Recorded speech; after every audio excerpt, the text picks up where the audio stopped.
जय जगन्नाथ। जदि आपण स्टाफ का द्वारा परेशान होचंती से फैक्ट्री हो ऑफिस हो दुकान हो से मु आपन तीनोटी कथा कहबी जोटारे आपण सेटा यदि काम रे लगेबे आपण दुकान भल चलिबो फैक्ट्री भल चलिबो ऑफिस भल चलिबो।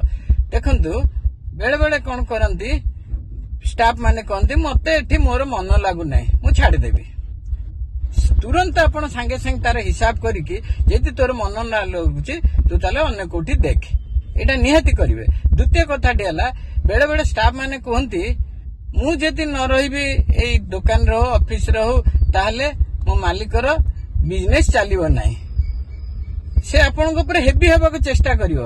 आपण तुरंत ताक कहबे ठीक अछि तू तार हिसाबटा कर दे ताको छाड़ी देबे से अन्य कोठी देखू। जदि देखिबे आपण 2 मास पर 100% से पुणे आपण को रिक्वेस्ट करिवो आसिक रहिबा पई।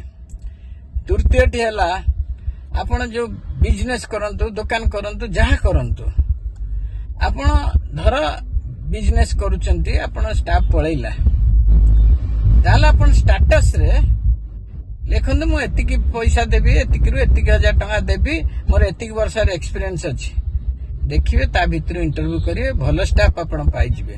आ सबुठ मेन कथा कहूची आपण स्टाफ को निज भलिया रखंतु निज भाई भलिया रखंतु एवं तांको स्नेह दियंतु।